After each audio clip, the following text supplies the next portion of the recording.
اور آج ہو رہا ہے. تو فرمایا ایک ہے ہوا کہ دین کے معاملے میں، مذہب کے معاملے میں وہ اپنے نفس کے رجحانات کی پیروی کرے گا. یہ نہیں دیکھے گا کہ دین کے معاملے میں اللہ کی چاہت کیا ہے اور مذہب کے معاملے میں اللہ کی پسند کیا ہے، بلکہ وہاں بھی دین اور مذہب میں بھی اپنے رجحانات کو دخل کرے گا اور اپنے رجحانات کے مطابق چلے گا. اب نفس پرست کہتے ہیں نا، میاں قرآن میں تو ہے سود کھانا حرام ہے. یہ تھوڑی لکھا ہے قرآن میں کہ سود کمانا حرام ہے، سود سے کاروبار کرنا حرام ہے، سود سے لین دین حرام ہے. قرآن میں تو ہے لا تاکلوا الربا، سود کھاؤ مت. ہم تو فیکٹری چلا رہے ہیں، کارخانے چلا رہے ہیں، کاروبار کر رہے ہیں، اپنی محنت مزدوری کر رہے ہیں. تو دین اور مذہب کے معاملے میں اپنے خیالات کی پیروی، یہ آدمی سوچ کے لحاظ سے، فکر کے لحاظ سے، نظریات کے لحاظ سے گمراہ ہوتا ہے. اور اس گمراہی کے پیچھے وہی فتنہ جس کی طرف اللہ کے نبی نے نشاندہی فرمائی کہ یہ آدمی ہوا، نفس پرست ہے. جس طرح اس کی نفس کی چاہت پوری ہوگی اتنا ہی مذہب اور اسی انداز کا مذہب اسے قبول ہوگا. دین ایسا قبول ہے، اس لیے قابل قبول ہے جس میں اس کی نفس کی خیالات کی غذا مہیا ہو. تو اپنے آپ کو نہیں بدلے گا، دین کو بدل دے گا، مذہب کو بدل دے گا، قرآن کو بدل دے گا، حدیث کو بدل دے گا. تو اللہ کے نبی صلی اللہ علیہ وسلم نے فرمایا سب سے بڑا خطرہ مجھے اپنی امت کے بارے میں جو وبا آئے گی، وبال آئے گا اور مصیبت آئے گی، وہ دو چیزیں. ایک ہوا کہ آدمی دین کے معاملے میں بھی، مذہب کے معاملے میں بھی اپنے نفس کے خیالات کی پیروی کرے گا، جو اس کا نفس کہے. کتنے لوگ ایسے ہیں، اللہ حفاظت فرمائے، خاص طور پہ اب ہماری یونیورسٹیوں میں اور اسکول کالج میں. یہ تو مشکل ہے کہ ایک بچے کو آپ عیسائی بنا دیں، مسلمان بچے کو. آسان نہیں ہے آپ کے پاس مسلمان معاشرے میں، یا آپ اسے ہندو بنا دیں. لیکن اتنا کچھ وہ کر دیتے ہیں کہ وہ مسلمان بھی نہیں رہنے دیتے.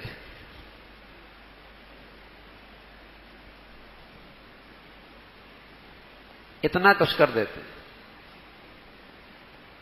کہ مسلمان نہیں رہنے دیتے. ٹھیک ہے ہندو نہیں بنا، عیسائی نہیں بنا، لیکن مسلمان بھی رہا.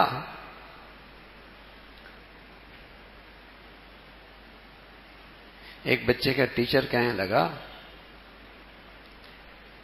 او لیول کا امتحان ہے، یہ ضروری ہے اس لیے کہ مذہب میں دنیاوی تعلیم بھی تو ضروری ہے. اگر اس میں اگر کوئی عبادت رہتی ہے تو کوئی بات نہیں، عبادت تو پھر بھی ہو جائے گی، امتحان بار بار تھوڑی آئے گا.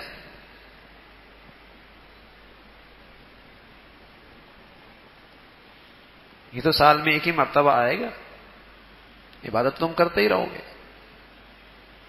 روزہ ہے اس کی قضا بھی کر سکتے. تو ایسے نفس پرست ہیں کہ عیسائی بنائے نہ بنائے، ہندو بنائے نہ بنائے، لیکن مسلمان بھی نہیں رہنے دیتے.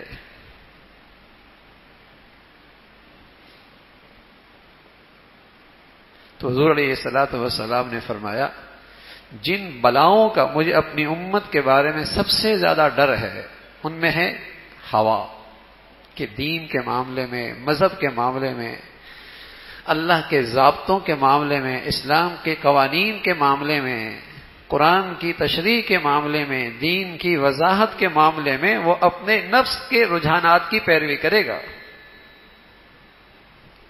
تشریح ایسی کرے گا جس میں وہ خود بھی بہت بڑا بزرگ نظر آئے. ظاہر ہے وہ قرآن حدیث کو اس انداز میں پیش کرے گا تاکہ اس سانچے میں وہ خود بھی تو مسلمان نظر آئے. اس لیے کہ مسلمان معاشرے میں کھلے عام اسلام سے دستبرداری تو آسان نہیں ہے نا. اس لیے کہ مسلمان سوسائٹی سے اس نے مفادات حاصل کرنے، مسلمان سوسائٹی سے اس نے مفادات حاصل کرنے. تو وہ گمراہ کیسے کرے گا؟ دین کی بات کرے گا، مذہب کی بات کرے گا، لیکن اس انداز سے نہیں جس طریقے سے اللہ کے نبی نے بتایا یا جیسے حضرات صحابہ نے کیا، نہ اس میں اپنے خیالات کو بیچ میں لے کے آئے گا. اور چونکہ مجمع اور قوم اور امت کا ایک بڑا حصہ نفس پرست ہے، یہ ہے تحقیق، اس کا نام ہے ریسرچ. دیکھو کیسی اچھی ریسرچ لے کے آیا. یہ ہے نا زمانے کے مطابق بات، یہ ہے زمانے کے مطابق. تو بہت سارے لوگوں کو چونکہ ان کی چاہت کے مطابق ہے وہ ریسرچ اچھی لگے گی کہ اس میں ان کی خواہشات پوری ہو رہی ہے. ایسا اسلام ہو جس میں شرم و حیا کی بھی ممانعت نہ ہو، موسیقی اور گانے بجانے سے بھی ممانعت نہ ہو، اور اس میں سود خوری سے بھی ممانعت نہ ہو، اور اس میں سٹے بازی کی جتنی شکلیں ہیں وہ بھی حرام نہ ہو. کچھ ایسا اسلام ہو کہ سب چیزوں کی گنجائش بھی اور پھر بھی مسلمان نظر آئے. وہ ایک ساتھی تھا نا، اس نے کہا کہ میرے پشت پہ شیر کی تصویر بناؤ تاکہ میں بہادر لگوں. اور شیر گودوانے والے کے پاس گیا جو رنگ بھرتا تھا، اور جب اس کے پاس گیا تو اس نے سوئی چبوئی تاکہ رنگ بھرے. کہا کیا بنا رہے ہو؟ کہا شیر کا سر بنا رہا ہوں. کہا یار شیر بناؤ لیکن سر کے بغیر ہی بنا دو، تکلیف ہو رہی ہے. اس نے پھر سوئی چبوئی، کیا بنا رہے؟ گردن بنا رہا ہوں. گردن کے بغیر ہی بنا دو. پھر اس نے سوئی چبوئی، کیا بنا؟ دم بنا رہا ہوں. یار دم کے بغیر ہی بنا دو بھائی. پھر اس نے سوئی چبوئی، کیا پیٹ بنا رہا ہوں. یار تکلیف ہو رہی، اس کے بغیر شیر بنا دو. اس نے آلات پھینکے، اوزار. کہ ایسا شیر ہم نے نہیں دیکھا بھائی، سر بھی نہ ہو، گردن بھی نہ ہو، پیٹ بھی نہ ہو، دم بھی، ایسا کون سا شیر ہوتا ہے؟ تو میرے عزیزو، ایسا اسلام اللہ نے بھی کوئی نہیں اتارا جس میں سود کی بھی حرمت کوئی نہ ہو، جس میں بے حیائی فحاشی کی حرمت بھی کوئی نہ ہو، جس میں شراب کی حرمت بھی کوئی نہ ہو. ایسا اسلام اللہ نے بھی کوئی نہیں اتارا جس میں نماز بھی نہ ہو، روزہ بھی نہ ہو، زکوٰۃ بھی نہ ہو. ایسا اسلام اللہ نے کوئی نہیں اتارا. اب یہ چاہتا ہے کہ سب کچھ نہ ہو لیکن مسلمان رہے. ایسا اسلام اللہ نے کوئی نہیں اتارا. تو یہ نفس پرست ہے جس کے بارے میں اللہ کے نبی صلی اللہ علیہ وسلم نے فرمایا کہ دین اور مذہب کے معاملے میں اپنے نفس کے رجحانات کی پیروی، اپنی خواہشات کی پیروی. اور دوسری چیز رسول اللہ صلی اللہ علیہ وسلم نے فرمائی طول الامل، لمبی لمبی آرزوئیں دل میں پرورش کی جائیں، لمبی لمبی آرزوئیں. آپ علیہ الصلوۃ والسلام نے فرمایا ان دو بیماریوں کو بہت خوفناک بتلایا، اور آگے ارشاد یہ فرمایا کہ ہوا نفس پرستی آدمی کو حق قبول کرنے سے محروم کر دیتی. جو آدمی نفس پرست ہوتا ہے نا، وہ حق بات نہیں قبول کرتا. اس کے سامنے باطل آ جائے فوراً قبول کر لے گا، حق قبول نہیں کرے گا. باطل نظریات، باطل سوچ، گمراہی کی باتیں فوراً قبول کر لے گا، لیکن حق نہیں قبول کرے گا. اس لیے کہ حق اس میں اسے اپنے خواہشات سے دستبردار ہونا پڑے گا، اسے اپنی نفس پرستی سے دستبردار ہونا پڑے گا، وہ قبول نہیں کرے گا. تو اللہ کے نبی صلی اللہ علیہ وسلم نے فرمایا نفس پرست آدمی حق کی زندگی سے محروم ہوتا ہے اور ہر حق اور ہدایت سے محروم رہتا ہے. اور لمبی لمبی آرزوئیں یہ اگر دل میں آ جائیں تو ایسا آدمی آخرت کو بھلا دیتا ہے. یعنی نفس پرست فکر اور سوچ اور نظریات کا گمراہ بنتا ہے، اور لمبی لمبی امیدوں والا عمل کا گمراہ بنتا ہے. عمل اس کے اعمال خراب ہو جاتے ہیں.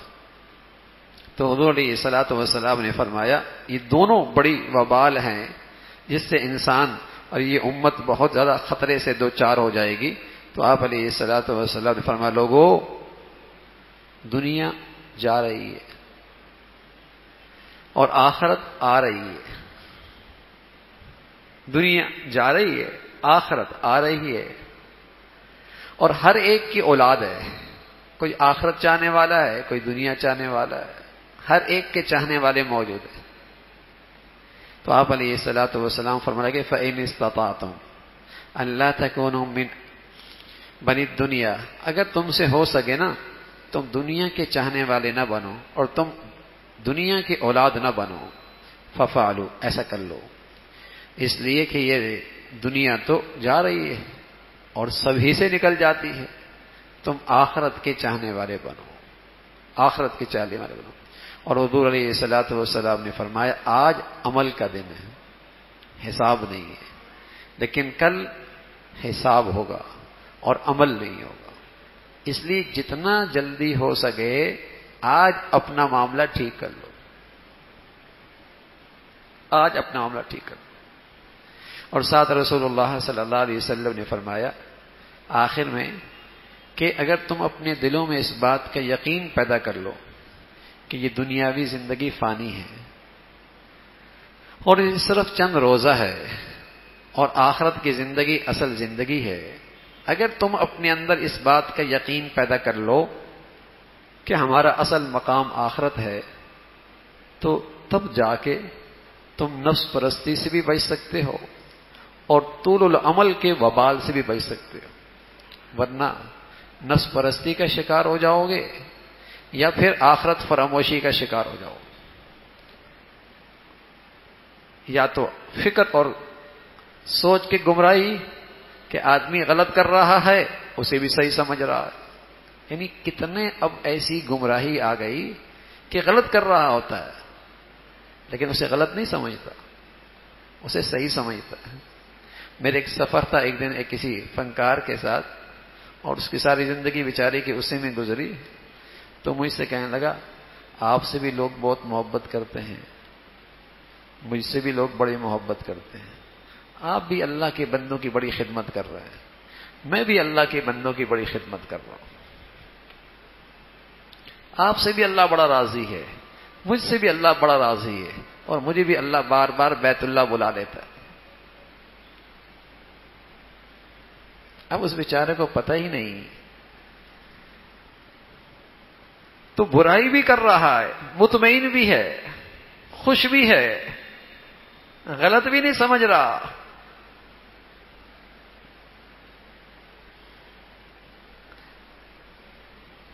یہ ہے نفس پرستی والی گمراہی کہ ہر ایک نے اپنی ہر برائی کے لیے جائز ہونے کی، اچھائی کی سند لے رکھی ہے، اور انہیں ایسے بہت سارے مل جاتے ہیں جو ان کی اس اچھائی پر حوصلہ افزائی بھی برائی پہ حوصلہ افزائی بھی کر رہے ہوتے ہیں اور مطمئن ہوتے ہیں۔ اب یقین جانیں بہت سارے ڈاکہ مارنے والے بھی اپنے ڈاکے پہ مطمئن ہوتے ہیں، وہ کہتے ہیں ہم تو مال والوں سے لیتے ہیں، غریبوں میں ہم راشن تقسیم کرتے ہیں، اگر تھوڑی بہت غلطی بھی ہو گئی تو ہم تو اس خدمت سے ہمارا کام تو پورا ہو جائے گا، ہم بھی تو خدمت کر رہے ہیں، اور پھر جان کو خطرے میں ڈال کر ڈاکہ مارتے ہیں، کوئی معمولی تھوڑی ہے۔ شراب پینے والا بھی کہہ رہا ہے اس زمانے میں گندگی سے شراب بنتی تھی، اب تو بڑے صاف چیز سے بنتی ہے۔ خنزیر کھانے والا بھی کہتا ہے اس زمانے کے اندر تو خنزیر گندگی کھایا کرتے تھے، اب تو فارموں کے اندر ان کی پرورش ہوتی ہے۔ ہر ایک کے پاس دلیل موجود ہے، اور وہی بات اچھی لگتی ہے جس میں اس کی خواہش پوری ہو رہی ہو، اور پھر اسے اسلام کی تائید بھی مل جائے، کوئی محل مل جائے، ہاں ٹھیک ہے اس کی بھی اجازت ہے، اس کی بھی اجازت ہے۔ اب جو ناچ گانے بیچارے کر رہے ہوتے ہیں زندگی بھر، ہاں وہ بھی کہہ رہے ہیں یہ ہمارا روزگار ہے، کیا کریں، حلال تو کمانا ہی، کیا کہتے ہیں حلال تو کمانا ہی ہے نا، چور ڈاکہ تو نہیں مار رہے نا، اپنی محنت کر رہے ہیں۔ تو نفس پرستی سے آدمی سوچ اور فکر کے لحاظ سے گمراہ ہوتا ہے کہ اس کے ہاں برائیاں اچھائیاں بن جاتی ہیں۔ اللہ کے نبی صلی اللہ علیہ وسلم نے فرمایا ایک دن اس وقت تمہارا کیا حال ہوگا، اس وقت تمہارا کیا حال ہوگا جب تم برائی سے نہیں روکو گے۔ صحابہ نے عرض کیا یا رسول اللہ ایسا وقت آئے گا؟ فرمایا اس وقت کیا حال ہوگا جب تم برائی کی طرف بلاؤ گے۔ یا رسول اللہ ایسا بھی ہوگا کہ مسلمان برائی کی طرف بلائے گا؟ فرمایا اس وقت تمہارا کیا حال ہوگا جب تمہاری نظروں میں برائی اچھائی بن جائے گی۔ برائی سے نہ روکنا پہلا درجہ ہے، برائی کی طرف بلانا دوسرا درجہ ہے.